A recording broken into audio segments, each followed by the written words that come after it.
Alors, bonsoir à tout le monde.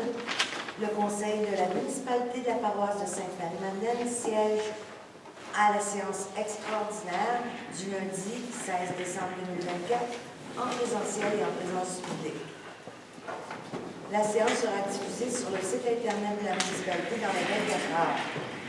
Je vais demander aux membres du conseil de s'identifier. Daniel Choquette, siège numéro 4. Patrick Lizien, siège numéro 5. Daniel Bouchard, siège numéro 1. René Carmartin, siège numéro 6. René Poirier, siège numéro 3. Ainsi assiste aussi Mme Josée Vendette, directrice générale et greffière trésorière, ainsi que moi-même, la mairesse. Alors, je déclare la séance ouverte à 19h34. Au point 2, l'adoption de l'ordre du jour. Alors, qui est-ce qui propose l'adoption de l'ordre du jour? Au point 3, l'adoption du budget 2025. Si vous permettez, Mme la mairesse, je vais distribuer aux gens les documents. Oui. Et vous pourrez faire la lecture.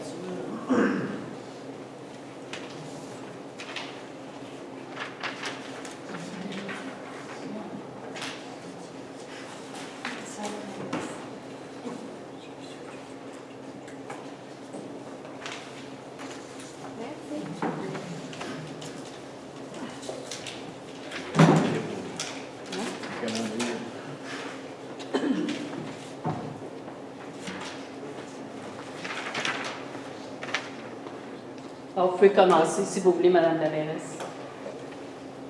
Alors, présentation du budget 2025. L'année 2025 marque l'entrée en vigueur du nouveau rôle triennal d'évaluation 2025-26-27.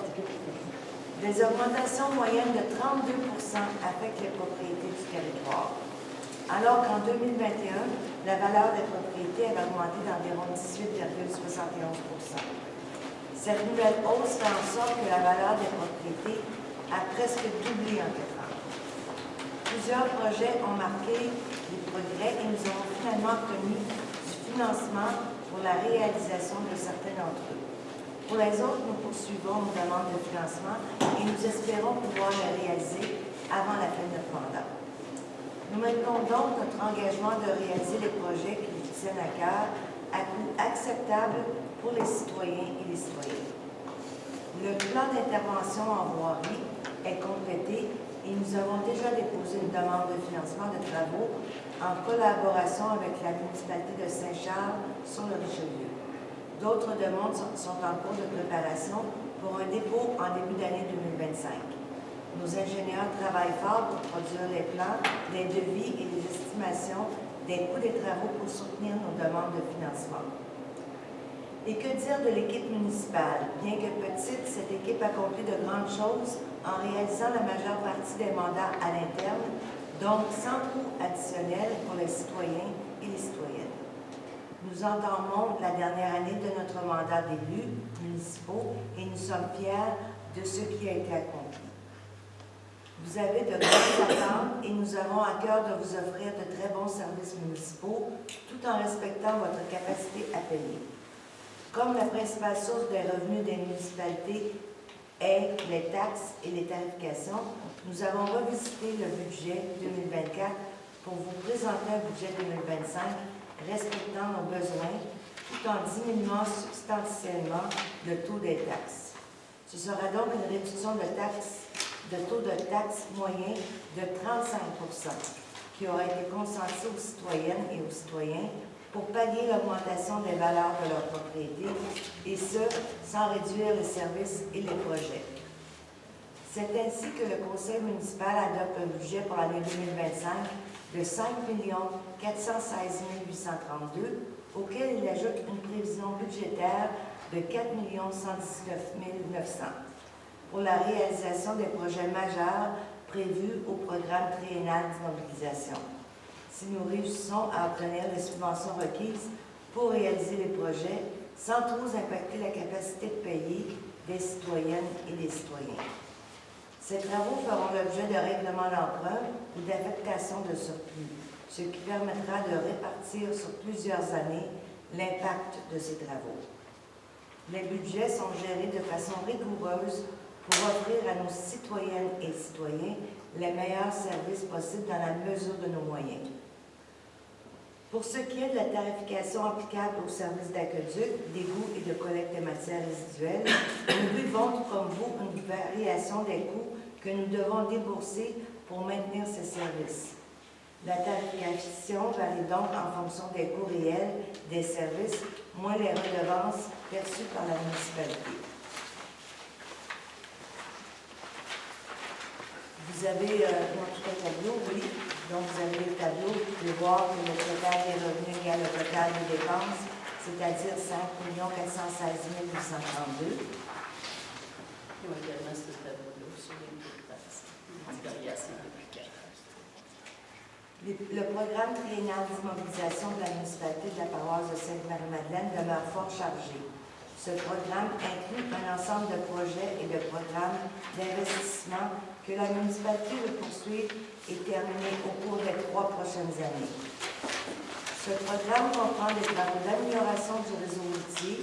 Il comprend également des travaux de drainage du secteur du domaine du Lac-Huron, des travaux d'égout dans le secteur d'Ouville, le remplacement de la conduite du 4e rang et de la montée du 4e rang qui a commencé depuis peu, la mise à jour des stations de pompage, le nettoyage des fossés et des ponceaux, le remplacement de l'autopompe du service de sécurité des incendies, la réparation de la caserne et la construction d'un bureau et d'un garage municipal et les différentes recommandations de réflexion incluses dans le projet de voirie, le programme de voirie, réalisé en 2024. Certains des projets prévus en 2024 n'ont pu être réalisés faute de financement et nous avons rapporté sur la période 2025, 26, 27. Les montants indiqués ci-dessous sont les montants nets à payer par les contribuables pour la réalisation des projets indiqués au programme triennal d'immobilisation. Vous comprendrez donc que sans subvention ou aide financière, nous ne pouvons réaliser tous ces projets. Nous sommes donc heureux du travail accompli pour l'établissement du dernier budget de notre mandat. Je remercie mes collègues du Conseil, les membres de l'équipe municipale pour les efforts déployés depuis l'élection pour faire avancer plusieurs dossiers de la municipalité. Bien que cela puisse sembler long pour les citoyennes et les citoyens, plusieurs étapes doivent être franchies et nous sommes confrontés à des exigences de plus en plus importantes.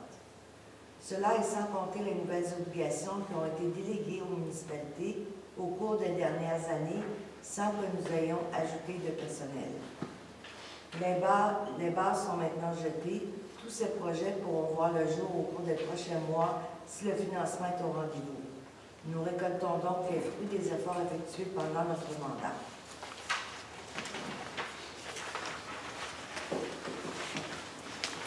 Alors, qui est-ce qui propose d'adopter le budget?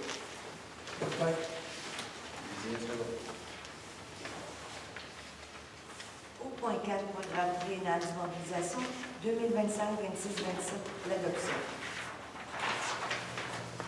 Dans ce projet triennal que vous retrouvez à la dernière page et puis dans lequel on a fait l'état des différents dossiers là, du PIRN et également les dossiers que vous aviez à cœur. Alors, qu'est-ce qu'il propose?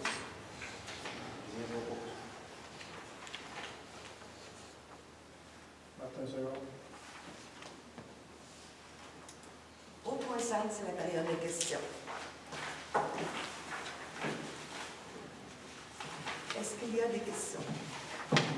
Ou On des vous commentaires? retrouverez ce document-là dans le bulletin municipal qui paraîtra en décembre et qui pourra enfin être livré avec celui de novembre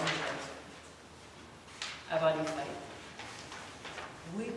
On peut savoir c'est qui a obtenu le contrat pour le monter du quatrième mer pour l'eau? Quelle compagnie? Chauville? L4 Construction. L4 L4 Construction. Ah, ceux qui bâtissent là-bas à Saint-Hyacinthe, Aucune idée. la bibliothèque, hein? Aucune idée. Ah oui? Ça marche, hein? Oui. Ils bâtissent le bloc dans la rue en arrière. Alors, il y a Je pas de pense questions. pas que c'est une compagnie d'excavation et de tuyaux. Coffre. Peut-être, en tout cas. Il n'y a pas de questions, pas de commentaires? Oui. Sûrement, M. Kelly. Je suis rendu à ce point de visite. Juste une petite question. Je vois que l'administration générale a une augmentation de 205 000 un petit peu plus. Ben, c'est les logiciels, les prix des logiciels principalement. Il y a également des dépenses au niveau de, je peux vous dire exactement là, dans l'administration générale, ce qui va venir changer principalement. Au niveau des budgets, on est pas mal dans les mêmes eaux. Naturellement, les augmentations salariales de 2 viennent jouer. Les cotisations au niveau du gouvernement, ça joue un petit peu. Ce qui fait une distribution. Il y a des élections municipales qui représentent un gros montant, qui sont inclus là-dedans. Et également d'autres logiciels qu'on a achetés. Là, vous avez vu passer au cours des dernières séances. Et un contrat d'archivage également pour devenir complètement sans papier au niveau de la municipalité. C'est ce qui justifie 100 000. Juste les élections de contrat d'archivage, on est déjà pas loin de 100 000. Petit détail, le taux pour les maisons résidentielles, c'est le 0,38. Oui. Avez-vous regardé par rapport à l'augmentation de la valeur, si ça augmentait le montant monétaire? Oui, effectivement. C'est sûr parce que votre... De beaucoup? 5 5 à peu près. Ça veut dire une augmentation réelle de la taxe de 5 Une augmentation réelle du coût total de votre compte de taxe de 5 incluant une nouvelle taxe de piscine pour ceux qui ont des piscines et incluant également là, les variations des différentes tarifications. Fait que ça joue entre... Au niveau agricole, on est à 1,5-2 puis au niveau résidentiel, on monte à peu près 5-6 maximum. C'est quand même peu. Ce qui représente, Mme Bandette, une augmentation directe, quoi, une centaine de piastres par année par le contribuable. Oui, à peu près. On a fait des simulations pendant le budget pour aller chercher des informations, essayer de faire des petits comparables. Vous ne cacherez pas qu'on ne peut pas faire les simulations de tout le monde. On ne se le cachera pas. Mais une maison moyenne, on parle d'une augmentation de 4,89 5,5 7 dans un cas où il y a effectivement une grosse augmentation de la valeur foncière, il est à 41 d'augmentation de valeur foncière, qui est à 7 ce qui est quand même pas trop.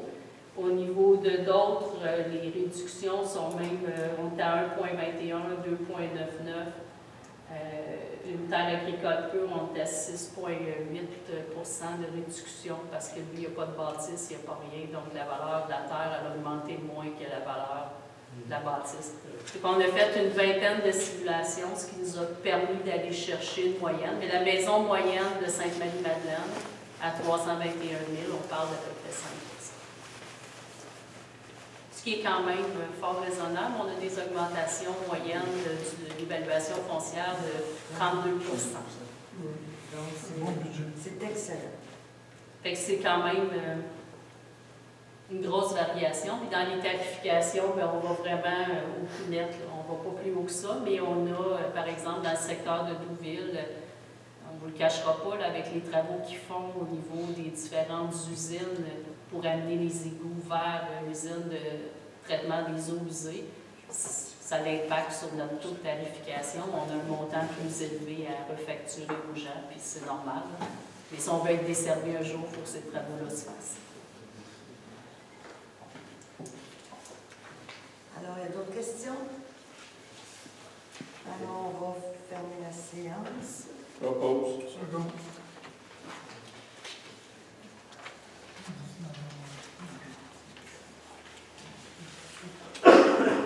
Alors, si vous me permettez juste 2 petites minutes, je vais arrêter l'enregistrement et le repartir pour la prochaine séance. Et Madame la mairesse, Oui. en réalité, on a été chercher. Allez-y, on va espérer que ça ne rentre pas trop dedans. Alors, bienvenue à la séance extraordinaire du Conseil du lundi 16 décembre 2024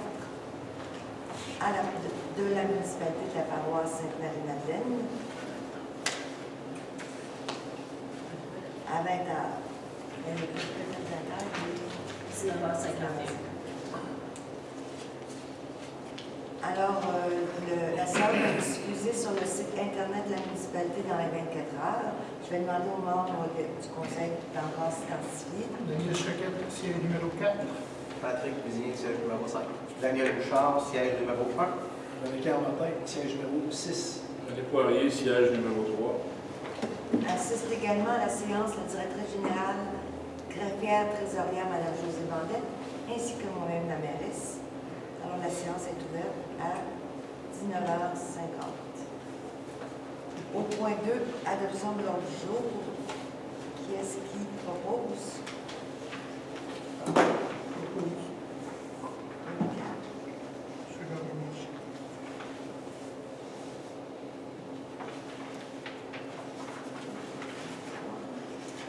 Au point 3, règlement numéro 24-601, remplaçant le règlement numéro 24-592, décrétant un emprunt pour financer les travaux de remplacement de l'aqueduc 2024-2025. Alors, on avait adopté le règlement 24-592 pour décréter le emprunt pour financer les travaux de remplacement de l'aqueduc à la montée du 4 et 4e rang. Le ministère nous exige certaines modifications, donc il faut reprendre le processus.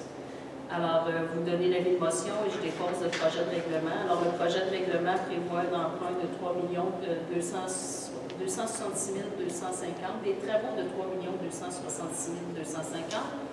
On va emprunter le montant qui nous est versé dans le cadre de la TEC, soit 1 699 929. On va emprunter 1 million également qui sera rechargé à tous les gens qui sont desservis par l'aqueduc. Et il y aura une affectation de surplus pour un montant de, excusez-moi un petit peu, 600. J'ai mon petit tableau. 566 321. Alors, qui est-ce qui donne l'avis de motion? Au point 4, autorisation pour la résolution numéro 2024-11-285. Alors, c'est pour amender la résolution qui prévoyait l'octroi du contrat là, à L4 Construction pour marquer que les conditionnellement au règlement d'emprunt, on avait marqué 24-592, mais il va être remplacé par le 24-601, donc il faut mentionner qu'il sera remplacé par le 24-601. Qu'est-ce qu'il propose? Seconde, Daniel Bouchard. Au point 5, autorisation pour la directive de changement pour le contrat de réflexion de la conduite d'aqueduc, montée du 4e rang et 4e rang. Alors, quand on a fait l'appel d'offres pour le contrat, les soumissions ont été reçues, tout le monde y allait avec un PVC rigide. Et on nous propose un PEHD qui est moins rigide, mais qui respecte les specs de pression qu'on exigeait. Donc, il y aurait une réduction de 150 000 pour la partie des travaux visés par la municipalité et une réduction de 30 000 par le ministère. Alors, le promoteur avait proposé d'autres substitutions qui avaient été refusées. Les crédits étaient plus intéressants, mais par ailleurs, il faut comprendre que les spectres de pression étaient aussi très importants. Donc, notre ingénieur nous recommande d'accepter la directive de changement pour les tuyaux qui sont un peu plus flexibles, donc qui s'installent mieux en forage directionnel, risquent moins de briser. Et il n'y a pas de préjudice pour les autres contracteurs parce que si le prix du contrat avait été respecté, tout le monde aurait dû installer les mêmes tuyaux, il n'y aurait pas eu de substitution. Question, si vous me permettez, Mme la mairesse. Oui. Tout ce qui est garantie... C'est la même chose. Même chose. C'est la même chose. C'est pour ça qu'on a demandé d'autres substitutions que ce que proposait le cadre construction au point de départ, notamment sur les tests de pression pour s'assurer que les tuyaux répondent bien à toutes les exigences qu'on avait à l'appel d'offres. Alors, qu'est-ce qu'il propose? Propose. René propose Cuisinier, second. Au point 6, confirmation d'installation de bonne fontaine, programme Prabam. Alors, dans le cadre du programme PABAM, où on avait obtenu une subvention de 134 000 quelque chose, qui servait à payer des travaux sur nos bâtiments. Vous avez obtenu cette subvention-là en 2021. Il faut comprendre qu'en 2021, on n'avait pas de bâtiment. Donc, les seuls bâtiments qu'on avait, là, c'était la caserne d'incendie en copropriété. Les travaux qui ont été faits dans différents bâtiments qu'on a acquis depuis, notamment depuis 2023 ici, sont admissibles au programme. Et les bornes fontaines également, mais on doit confirmer qu'elles ont été installées ou sur le point de l'être. Alors, dans ce cas-ci, il y a 4 bornes fontaines qui ont été installées depuis 2021, mais il y en aura 3 qui sont installées là, dans la montée du 4e rang et 4e rang. Donc, c'est simplement pour confirmer ça. Oh, Second. Ça, c'est 3 de plus. Oui. Oui. Alors, au point 7, la période de questions. juste une question. Je peux vous- Oui. Dans le fontaine, vu que c'est en forme, c'est assez dispendieux. C'est 38 000 chacun. Est-ce que je peux vous poser une autre question, s'il vous plaît? Oui. Avez-vous une idée à peu près à quel endroit ils vont être installés? Non, pas au moment où on se parle. Sur les plaques de vie, je l'ai, mais je ne peux pas vous dire, je n'ai pas vérifié. Vous êtes jeune? C'est Laurent. Bon, vous parlez des coûts que ça va coûter pour faire installer l'eau dans le 4e rang, puis monter le 4, sera aux frais de ceux qui restent là, quoi. Non, pas ceux qui restent là. L'ensemble des personnes desservies par la CADUC sur le territoire de la municipalité. OK. C'est ce bout-là, là, Que vous n'aviez pas compris. ben, je n'avais pas entendu. Dans le neuron, Douville, C'est tout le monde. Tout le monde. Papa, merci. Est-ce que d'autres questions? Oui. Juste par curiosité, le PEHD Oui. est moins cher. Un petit peu moins cher. Un petit peu moins cher. Mais c'est pas ça qui a été offert au départ. C'était que c'était ce qui était dans l'appel d'offres qui demandait, c'était du PVC rigide. c'est ça? Quand il a soumissionné, c'était du PVC rigide. OK. Par la suite, il nous a proposé un PEHD de moins bon grade, si on peut dire. C'était pas mauvais, mais de moins bon grade, au niveau notamment des tests de pression, qu'on a refusé. Et là, il nous propose un PEHD qui rencontre les specs de pression qu'on voulait absolument avoir pour la conduite. Et il y a une réduction de 150 000 de plus que ce qu'il avait soumissionné. Donc, l'idée du, peu importe le PVC rigide ou le PHD, l'appel d'offres spécifiait des pressions à respecter Oui. jusqu'au même, donc tant que ça c'est respecté. Tant que ça c'est respecté, il n'y a pas de problème. L'impression, les garanties, tout. C'est parfait. Merci. Est-ce que je peux commenter, s'il Oui. vous plaît? Puis en passant, les tuyaux rigides, c'est bon pour où est-ce qu'il y a beaucoup de trains qui passent ou les voies. Comment on disait, les tuyaux rigides, là, Parce qu'il vieillit. Pour la vibration, Pour oui, la bien c'est la vibration, gaine. Ça, la c'est gaine, la la gaine. gaine. Il n'y avait pas de gaine. La gaine avait été enlevée dans la la gaine avait été d'offres. enlevée, OK. Mais la problématique du PVC rigide versus le PEHD, puis là, je vous dis, là, je me trompe peut-être dans l'acronyme, mais le PVC rigide, c'est que quand ils vont en forage, ils frappent une roche, il va casser, Il va tandis casser. que l'autre, Puis il va noter. contourner la roche. L'autre est plus malléable à la base. C'est ça. Mais c'est ça, PEHD, hein, je pense, l'acronyme. Monsieur Saint-Laurent. Est-ce que ça va desservir les 2 haltes routières ou ça manque ça là sur ce bas aussi? Nous, on va se rendre jusqu'à celle sur ce bord-ci. Ouais. Et eux, le ministère des Transports va faire les travaux en régie interne pour se rendre de l'autre côté de l'autoroute. Moi, je ne passe pas en dessous de l'autoroute. Ben, c'est notre trou. Oui, mais comme c'est là actuellement, même chose. Ils vont payer la taxe, les autres, avec. Ils ont un compteur au même titre que tout le monde. Ah, ça lui charge. On lui charge pas, mais ils ont un compteur. Ah, il y a un compteur. Mais ils sont exaltés. Mais actuellement, ils n'en ont plus, mais il y avait de l'eau par le 4e rang depuis des années. Ils passaient à travers les terres derrière le golfe. On passait notre temps à réparer la conduite parce que la conduite était toujours brisée. Alors là, on va passer par la montée du 4, on va pouvoir la surveiller, on va pouvoir la réparer facilement sans aller courir dans le bois pour essayer de trouver où elle est brisée. Et plus. C'est la seule différence. Hein? Et plus. Oui. Un énorme plus. Il n'y a pas d'autres questions? Alors, on va lever la séance. Qu'est-ce qu'on va faire? Second, Daniel Bouchard. 22. 22.